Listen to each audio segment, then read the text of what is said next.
अब भी ना समझोगे तो मिट जाओगे हिंदुस्तान वालों, तुम्हारी दास्तां भी ना होगी दास्तानों तक। देखिए मोदी जी अब जाते जाते मुसलमानों को खुश करके जाएंगे। वो अपने दामन में जो दाग लगा हुआ है ना, अब तो उनकी उम्र हो गई, उनको मालूम है कि नेक्स्ट टाइम मेरा कोई चांस नहीं है। देखिए वो सारिक इमाम मेरा बच्चा और मेरे दोस्त का भागने का लड़का है, मोना भाई का, ठीक है ना, वो मेरा बच्चा है, मेरा बेटा की तरह है। जो लोगों ने भी ये काम किया वो गलत है। वो क्या ममता बनर्जी से लड़ रहा है, वो अपना दुकानदारी कर रहा है, अपना दुकान चमका रहा है, शुभेंदु अधिकारी मुसलमानों को उसका रहा है, बकरी का बच्चा समझा जा रहा है। लेकिन हम बकरी का बच्चे नहीं है, हम हिंदुस्तान में शेर है, शेर शेर के बच्चे हैं। हमने कहीं हिंदू ने मुसलमान देखा? इंसान की नजरों से इंसान देखा। सबसे पहले हम इंसान है, बाद में हिंदू और मुसलमान। सबसे पहले हमारे तमाम बिरादरान वतन को जुल्म अंसारी का रमजान के मुबारकबाद, और हमारे हिंदू मुसलमान सिख ईसाई तमाम भाइयों को मेरी तरफ से बहुत बहुत बहुत बहुत प्यार और सलाम। अब आइए, जो बात अभी समा ने हमसे सवाल किया उसका मैं जवाब देना चाहता हूँ। सवाल इस बात का है, पूरे हिंदुस्तान में, खाली बंगाल में नहीं, पूरे हिंदुस्तान में रामनवमी को लेकर खेला हुआ आपने देखा, होली में जुमा की नमाज को लेकर खेला हुआ पूरे हिंदुस्तान में, और अब रामनवमी आ गया, रामनवमी को लेकर खेला हो रहा है। अब सिर्फ टारगेट में कौन है? सिर्फ मुसलमानों को टारगेट बनाया जा रहा है, मुसलमानों को बकरी का बच्चा समझा जा रहा है। लेकिन हम बकरी के बच्चे नहीं है, हम हिंदुस्तान में शेर है, शेर शेर के बच्चे हैं। ना कभी दबे हैं, ना डरे हैं, ना दबेंगे। हम मर जाएंगे लेकिन झुकेंगे नहीं। मुसलमानों को शुभेंदु अधिकारी की क्या औकात है मुसलमानों को ललकारेगा? कल तक तो वो गांधीवादी था, कल तक तो वो कांग्रेस करता था, कल तक तो वो गांधी का गुण गाता था। आज आतंकवादी पार्टी में शामिल होकर आतंकवादी क्या गुण गा रहा है? वो क्या ममता बनर्जी से लड़ रहा है, वो अपना दुकानदारी कर रहा है, अपना दुकान चमका रहा है, शुभेंदु अधिकारी मुसलमानों को उसका रहा है। वो अच्छा से समझ लीजिए, बंगाल के लोग तालीम याफ्ता लोग हैं, पढ़े लिखे लोग हैं, यहाँ पर इल्म है, तालीम है, और लोग अपने अपने मसरूआत में बिजी रहते हैं, काम धंधे में। शुभेंदु अधिकारी की बकवास की बात सुनने के लिए किसी के पास टाइम नहीं है। शुभेंदु अधिकारी अब इस बार नहीं हारा तो आप जो बोलिएगा आप कम खिलाएंगे। आप हॉस्पिटल का क्या नाम है उसको 5 लाख का हम कार्ड ले रहे हैं, चावल ले रहे हैं, आयुष्मान भारत ले रहे हैं, सब ले रहे हैं, तो किट लेने में मेरे पैसे है, हम लोग पब्लिक के पैसे से दे रहा है। कोई लीडर देता अपने घर से कुछ नहीं देता। देखिए मुसलमान जो है बेचारे, फिर आपको बता रहे, बार बार मैं कहता हूँ, मुसलमान कौम बहुत सीधा साधा कौम है, इनको राजनीति का ABCD नहीं मालूम है। हम लोग के साथ क्या खेला हो रहा है? एक तरफ शुभेंदु अधिकारी हम लोग को गाली दे रहा है, दूसरी तरफ शुभेंदु अधिकारी को बढ़ावा मिल रहा है। क्या है? वोट बंटवारा हो, वोट बंटवारा करने के लिए शुभेंदु अधिकारी बीजेपी में गया, बात यही है और कुछ नहीं। देखिए मोदी जी अब जाते जाते मुसलमानों को खुश करके जाएंगे। वो अपने दामन में जो दाग लगा हुआ है ना, अब तो उनकी उम्र हो गई, उनको मालूम है कि नेक्स्ट टाइम मेरा कोई चांस नहीं है। तो जो मुसलमानों के ऊपर मैंने जुल्म किया है वो आस्ते आस्ते धोने की कोशिश करेंगे। आपने देखा कितने जोर शोर से अजमेर का उर्स से पहले गरीब नवाज का मामला उठा था, मोदी जी ने चादर बेच के मामले को ठंडा कर दिया। तो मस्जिद में बुलडोजर भी चलाए। आप देखते हैं मोदी जी कतर के बादशाह से किस तरह गले मिलते हैं, दुबई के बादशाह से किस तरह गले मिलते हैं, अरब के बादशाह से कैसे गले मिलते हैं। हम लोग आइए मोदी जी एक बार हम लोग से भी दिल से गले मिल लीजिए। कतर का DNA उनसे मिल जाता है, जबकि ओरिजिनल DNA हम लोग के साथ मिलेगा। हम लोग का अरब से कोई लेना देना नहीं है। ईमान का वादा अगर बोला जाए, मेरा DNA यहाँ से मिलेगा, हिंदुस्तान से, अरब से मेरा DNA नहीं मिलेगा। हम लोग गरीब नवाज के आने के बाद मुसलमान हुए, इससे पहले पूर्वज हमारे हिंदू होंगे, ये बात तो मानना होगा ना। हम लोग आप सब, हम क्या, हम सब, आप हिंदू थे उसके बाद मुसलमान। हम सब, हमारे पूर्वज हिंदू रहे होंगे। गरीब नवाज आने के बाद यहाँ तेजी से मुसलमान इस्लाम बढ़ा। सर, तो एक तरह से हाँ? जो बीजेपी नारा लगाती है घर वापसी का, हम मुसलमान जो हुए गरीब नवाज के आने के बाद हिंदुस्तान में हम लोगों ने ईमान लाया, कन्वर्ट हुए हम लोग। तवारीख भी यही कहता है, हर चीज यही कहता है कि मुसलमान यार वो नहीं। गरीब नवाज आने के बाद इस्लाम तेजी से बढ़ा। तो मजहब चुनने का राइट इंसान को है। अब मुसलमानों को गोली खाना होगा, तो बच्चे से बात समझ लीजिए।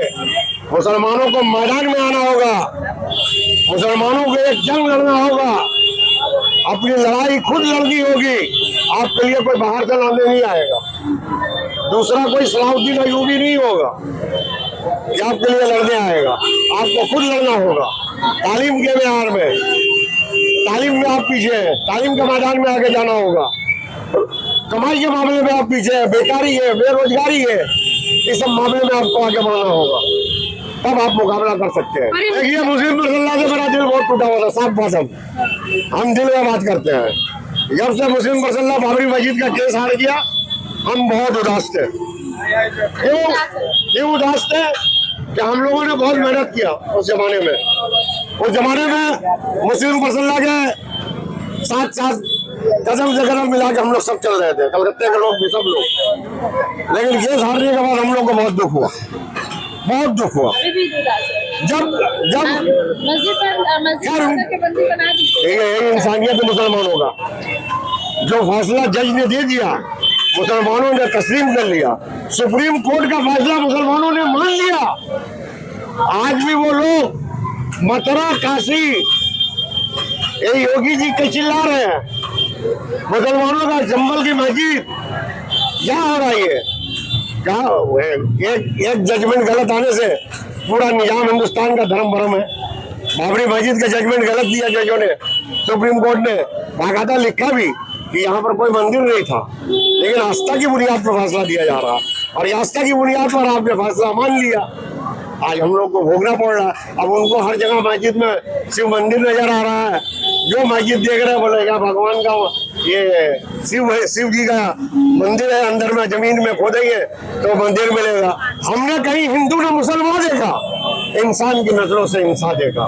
सबसे पहले हम इंसान है, बाद में हिंदू और मुसलमान है। आने वाला दिन मैं फिर कह के जा रहा हूँ, मुसलमानों में पहाड़ की तरह गुजरेगा। हमारे बच्चों की मुस्तकबिल क्या होगी, छोटे बच्चों की, इनके बारे में हमें सोचना है। लेकिन इसके बारे में कोई सोच नहीं रहा, कोई नहीं सोच रहा। एक दौड़ लगा हुआ है पैसे का, कौन कितना पैसा कमाएगा, कहीं से भी वो पैसा आना चाहिए। लोग अपने ईमानों को बेच चुके हैं, ईमान बिक रहा, बोलियां लग रही हैं, सब पैसे के पीछे भाग रहा है। अभी मालूम है या 500 रुपया वो बढ़ रहा, देखिए या भीड़ खाली हो जाएगा, लोग वहां पहुंच जाएंगे। जिधर मेरी माजी से पूछिए, वो तो बहुत मुसलमानों की हिमायत कर रहे थे एक जमाने में, अभी उनको क्या हो गया? तो अभी हवा चला हुआ है हिंदू तवा का। सब आप टोपी वाला को तो स्टेज पे बैठने नहीं देगा आने वाला दिन में, टोपी उतार के बैठना पड़ेगा, नहीं तो वोट खराब हो जाएगा, हिंदू वोट नहीं मिलेगा। देखिए वो सारी इमाम मेरा बच्चा और मेरे दोस्त का भागने का लड़का है, मोना भाई का, ठीक है ना, वो मेरा बच्चा है, मेरा बेटा की तरह है। जिन लोगों ने भी ये काम किया वो गलत है। झगड़ा लड़ाई हम कायल नहीं, ठीक है ना, और कोई कायल नहीं है। जो हुआ है गलत हुआ है, हमने सबों का बयान सुना है। अब वहाँ के मुरब्बी जो है, वहाँ के जो बड़े लोग हैं, उनको उन लोगों को लेकर बैठकर मामले को हल करने की कोशिश करें। रमजान का महीना था, इस तरह का हरकत नहीं होना चाहिए जो हुआ, ठीक है ना। मेरा दामाद है ताज, मेरी बेटी है आयशा कनी। अब मेरी बेटी के ऊपर कोई आफत आएगा तो मैं बाप होने के नाते वहाँ जाऊँगा तो जरूर, कि नहीं जाऊँगा? जाऊँगा, जरूर जाऊँगा, 100 बार जाऊँगा, इसके लिए तो कोई रोक नहीं सकता। लेकिन जहाँ झगड़ा लड़ाई की बात होगी वो उसके मैं खिलाफ हूँ। ये चीज झगड़ा लड़ाई आपस में नहीं होना चाहिए। हम मुसलमानों को आपस में लड़ने की जरूरत नहीं। अल्लाह उसको और बरकत दे और बोलने की तौफीक अता फरमाए।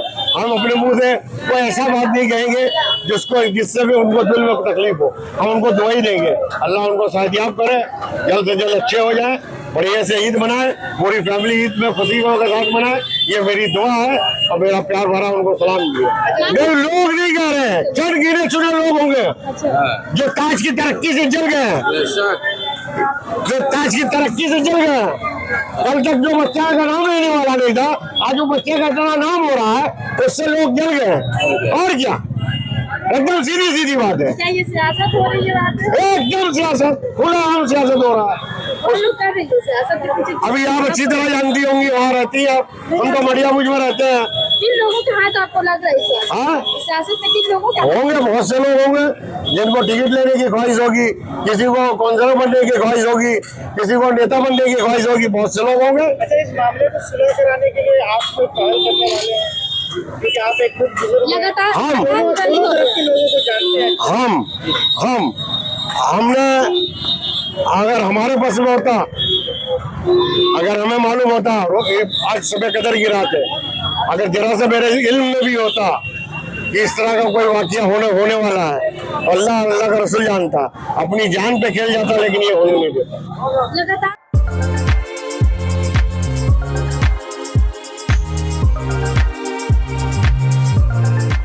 के एंड सन्स में 916 हॉलमार्क गोल्ड और स्टाइलिश डायमंड के अलावा सिल्वर में भी बहुत कुछ अवेलेबल है।